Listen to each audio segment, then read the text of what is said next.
wo koye wo flower pots flower pot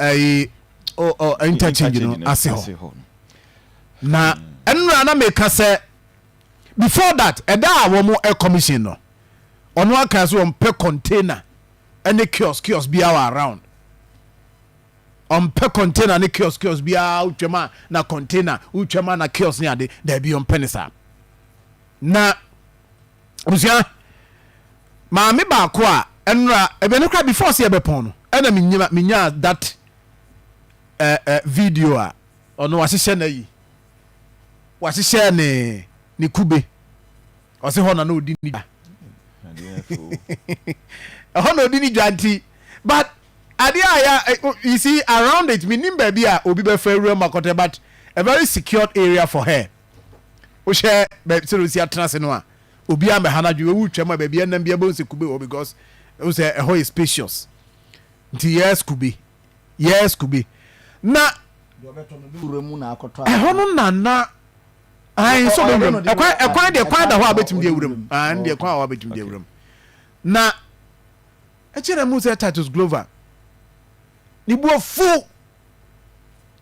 I was unfortunately live with your Facebook page Akoma 87.9 FM Titus Glover chese enie we crowd dey we nya de ayi na maame no side be siso ana ana no siso aswa na abazingum okay so wabubu no wo chese wo anu wabubu ni wabubu na nyina abaye fo no mo ma me fa nko tino ni abaye fo mo ma fa nko we are different from maame na no oton kube no ono ose ho na no eho ana no oton no and ye wie dia basaba ni diem and this thing is also creating another situation for authorities ewo Greater Accra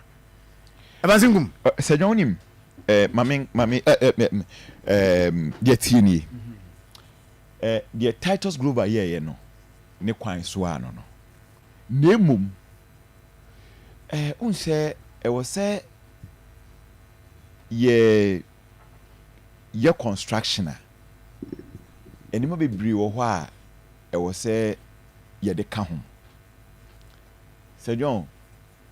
ukọ abuchira se project bi no mo ya omo factor in a lot of things even the attitude of the people so ye the way ye niema ya mamre ni amane the way ye niema ni nyina no are factored but in our part of the world sometimes you factor okay the thing what's now how free tete aton kube obi so aton you can say kwaduni niema for me did say there's nothing wrong say you be factor more into the project say be a bit me create space bi wo baby men ka say be a bridge na say but baby dia ma wo mo especially having lived there for a very long time eno kra no a eye bi abeka say disadvantage no ebetimi aye an advantage you say in every adversity there is an opportunity so eti Titus Glover anye bone se wo pam wo mo da bi but me so me de ne say yes baby o mo te no enye but once o matra ho free tete no I think say nanka wo sen kitimi factor wo mo e wo project ni because project ye here project but project no so you also not deprive people of their livelihoods eti the American say you betimi create baby livelihood near there oh ti o he mami ya o ho ya o ton kube ya den ya men kase mami no kube na o ton hu ya chen project no don't mo be get me wrong but the American say you betimi create baby enye say e bia bridge na say but omo mu didwa o ho no bia omo no mu didwa o ho dada no omo ton kube ni kwadu wenim ne wan fruit you betimi create dwa kakra bi o baby eden ne e di ama wo mo so no nka omudi omudwa and I'm not sure say bodwa for we say we no ade no will create anything any inconvenience so it dey make can say future project no yen try say you bet me factor those things in it so that's it because the kayenye shelves be more man na say unim enye bridge na say but be a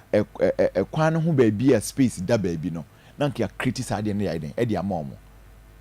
you say no the Akoma ne say it's going to be difficult for them and America say it be a it's going to be difficult for the authorities yes almost fact unti enye ne in America yeah but America say future project no so it be any too late it be a but opportunity ewo ho ba bi e betimi a create amom dey yen create ma wo mo so but future project ne ya yen factors angle ya in term factors anyema no etina say wu tu obi afri ba bi na ye den ama no because making one well I mean in most times I mean for KDT an example okay mu free KDT an amonko e bia race course ho na omonko no enima be na di egu akwan amadwadi fo na ekọ ho no KDT an omo me dey example keke enye ho asem ne yeka ebema omo asetenemu ni omudwadi I very comfortable so it in future projects no ya na mpanifo no and try say ye be side because the title global here ne kwan so anu but you see abekwa ko wi akire na bia maami so make a bia busua no wo hwe wo mo na nso akọ bibia ho enti ya in fact wo mo these are petty things so but no so no petty no say John ubekom no na ba bia etimi kokoduru no but no e ban sa I mean me ye sure say ye betimi a factor that one in the agreement because say contractor no ye man abaye say adwuma we a say bosia ne akwaje na eri abaye bosia no ye wo terms and ye ma ewo mu a ye de kwakoye adwuma you get it if you want to develop beyond that near the BB can and no should be assembly no say you say regional coordinating council say then you woman never shy minim contractors for bia obana se bia community mo ne tena yi a kwan no waye kwan na wie no mantem kwan otimi ye kura che wo mo ya na enka project ne ho bebre kwa so sabi o mantem kwan ne bo betimi aye dia che bia temporary structure bia obama edwadifo bia na omo ho dada nti bibi nti ye tu omo timi ye ka ho ya na enka project ne ho obi kura timi ye yi gatas na eguso ba ya na enka project ne ho so me ba me enti adwadifo no ye na adwadifo no bi di nkomo me enti omo so omo de tudwa say na na ye de didi na o ka she say ma ye beta de wa hanu se nti yesu ya yi ya so ai na ye ba hanu se ye ba ni de omu hae pa omu pam ye say nkobat ye kofi aye ni hu de ye kwa akodi wo fie ntina yesu ye mi aye ni aye da so gina hanu ma ye busi ton kakan no nti ni de hae pa se na wo se ma ye ngina hata de bi ni de hae de hwe ni so omu ye mai ni se omu pe bebi a yebe timi atina atade because enu na ye ya ye didi ye de hwe bute ofie akwani de kwabia ya mi hugu akrada f traffic de okay slow down traffic be any baby kwani de se kura nya ehwe ni yemi we mi na me baby atana na bagina ha kura na le home kakre information ba so kura na ho de so ye de ewu mukama afufade ba enu anu fitaropa ke moto se gugu anna enye adwuma bo nye omusa pamle police ni ka bu ya da fene police woni bu ya da fo wa se oda di hwiri timo mu chense ni wa no pa we a o se anu na bo ni ka chense anu na bubu obi table nti ade wa bubu table nti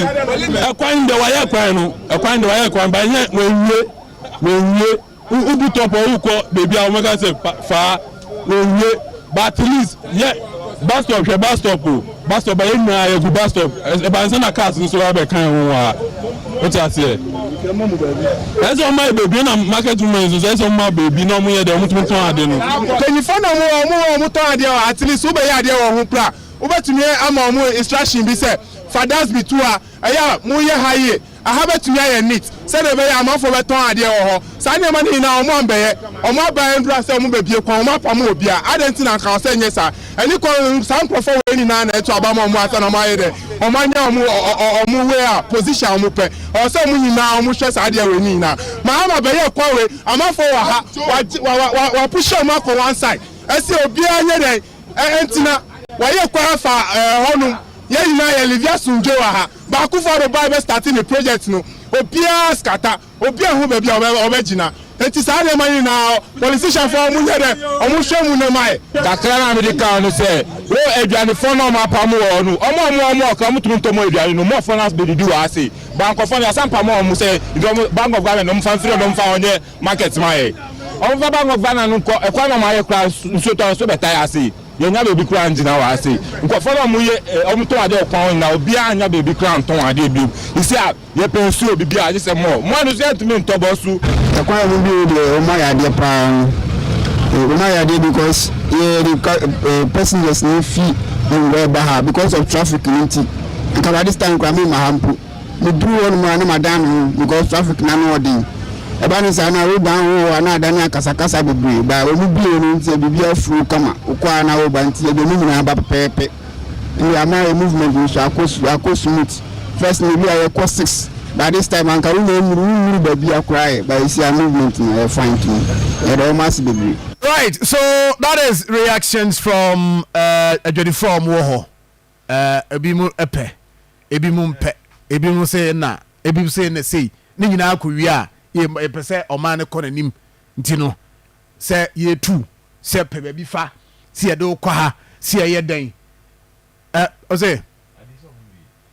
mu se ka bia nam so sɛ wie no de sɛ ne na kroma de eba kroma de ne ma ye nwie ya ye kɔ bebre graphic any 100% okay yes any 100% but okay so for no maybe cost spintex yes and be so ba obechebi I understand it nti no bema yes bema bra oh you who be kroma da si enwie ne a commission who be da I say who be da is a name time no who be da so for like you know open you know commission so we commission but yeah use no open and can ho baby yam commission and can ho baby and no so for like there's no need for commissioning yeah commission here no means the name most time baby the flowers kunya ko goes mani enwe to come out there time center ne there time center no adwuma mi tie o ye be in fact going forward unse abrofo no omo yom bibia omo ye pay omo how they live their life so that's here ti ohwe abrochi omo yes interchange ne sa nyoma ya ho no business say tra kwa ho di dwanom ne ade sa na no for no ho intense they make what I say so they plan everything according to how the people live their life there yeah and ti say enso e kofa sa ni so ade hu de baye man mu say o man Ghana yeah ha say you know say most of Ghanaians no ye edwadifo ye ndodo no aye wono mo di dwa ebi ti kwa ho ene ye ka ye di since ne so a se don enyem nwanwa say wo fa nipa oha emu ba aduoso ba ye nkofo mo tena kwa ho di dwa enti se the project say bi ba o man mu a on aya ye factor san nkofo no se ne na Evans di kan kan de ba kwa na nka me pese me ka edi chem ni say ye the designs ne ba and I say contractor no or beba beginning of the project ni enka ncho mo say ye wo san nkofo we e wo area mu ha say enti project ni e de ba no designs ni ye no ye factor o mo se don hwe ba bi a ye ka ho asentisi a ase na da ho no ye de ye den e de pa na ase ho no ye de be ye create space ho no tie me pato me ne mo nya adwen o me pato tie de me ka no tie ya create space ni ho no ebi abehwe kra na amanfo twam ho na Ghana ha be bia ni petwam bia na ediga ho because entry krom ha be bia ni petwam bia no e dey before ho no enti me nsusu yemu no krom ha se de ho mama no nzi anza o de wi enti sa ho no a ye ja no ho no ye betumi ama contract and beginning of the project why ye design the ashem say aha kakra na ye gya na de bia ye be ma ye nuanom maso mfo bi atra a portion of it ni ye design the account say aha de ye mo matra wa didwa but ye be wa ewie bi ho de no go area se be ya omo nso omo te kwan ho omo didwa no ekoba se ye project bi te ya affect omo too much ye make what you say but me so me and I make sure say ukwa mo no ne ho no ye nya ne saa ho nti empty no obi ante ho obi antra ho didwa but oba ye krom ha amanfo te kwan ho didwa amanfo trata kwan ho didwa pa nti saafo ne ye bibia ye factor omo into those designs se be ya omo nso ne enkoba se ye be wie no ne ye yiwo mato atwene kra meme die evansinkum space na on there de be me no me say me ne mo nya adwen ekusi say baby ama me ti for the oba be share Facebook page Akoma 87.9 FM say ye create ye de ho ye se mfa ho baby create space e man crofo no mo medidwa wo ha ka hu say we ye kwan double lane e na obi twam e de aba beto de obeto ye be zebra me ba oh there zebra crossing mama zebra crossing ye zebra crossing we ye zebra crossing this ne de be kire say hi ye the area ho bi mo traffic light betumi aba mami what betumi aba so ku be ho nyene amana si utini pa no oba betena ho no okay ye ni nyina about to design na ye kan wa mo ye design no si utini pa no a ye be wo kwan ye be fa so be mo de ye me so nka me de zebra crossing de tie nie mami a e te se krom ha me ba o krom ha ye ti krom ha ni me ha flower pot in fa hoda ona so fa hoda de se on nkran de nkran me nim nkran pa ba me fa hoda bi hode ti se ye swame interchange na ye wie interchange no areas ni bi ti se swame craft for now omun ni dwa emma ayi but udru macro hono ma macro na ho ye busy na manfo tena eho etonton ade ho na ye wie ni ya bie ni sei ye say ye nya provision ye make provision for wo mo no mo ho dada na emeton ne ma meba me dey na at this point meba see ye ken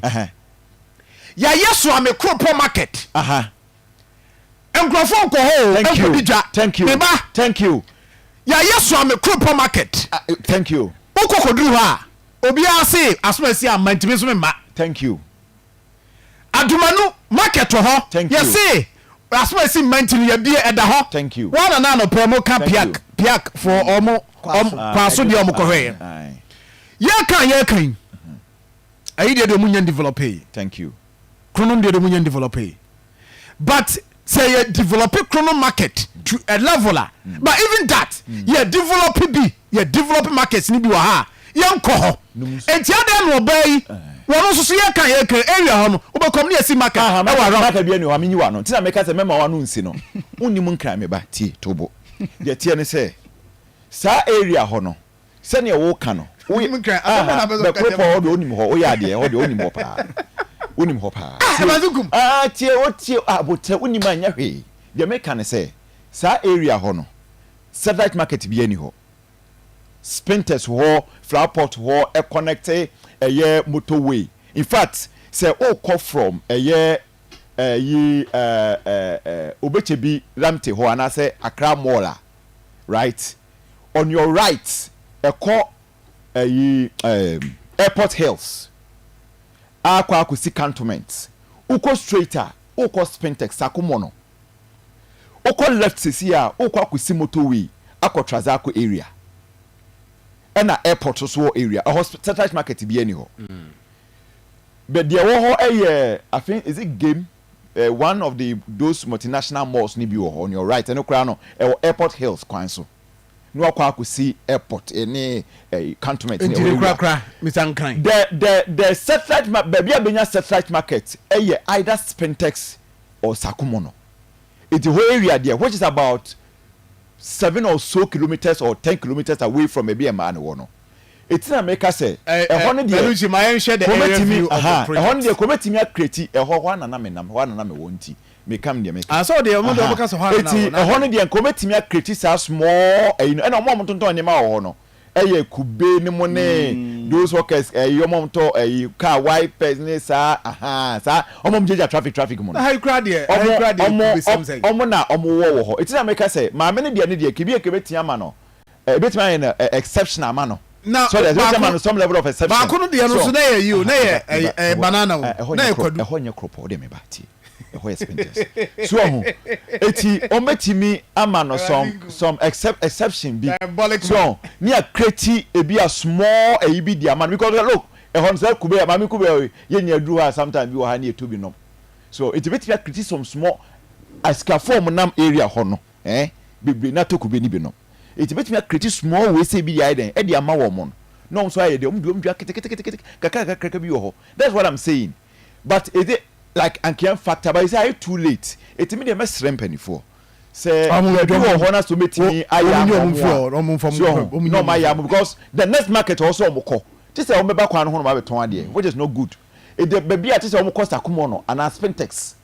no ma kodidwa eti kroma yi ya na ye bu mase from we ya na ye bu mase hwe wo de abesi ho wo yiyi ma make a won ti ase o na wo compare na nka mo kra de mo fa nkokwa na mo fa nkwa ayi ho wo betena se we obi twam cars be bon krofo afa ni e betena na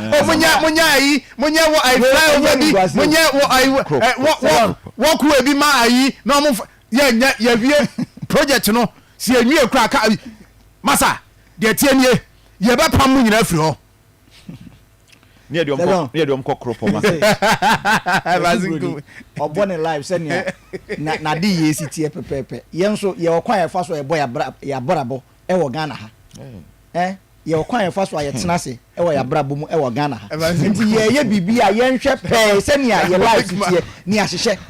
nti so for line da ho yi hwe etra bia uduro na namfo onam soro ha ase ho se enwura pusa na sofu line ho no ye betonton ayi wo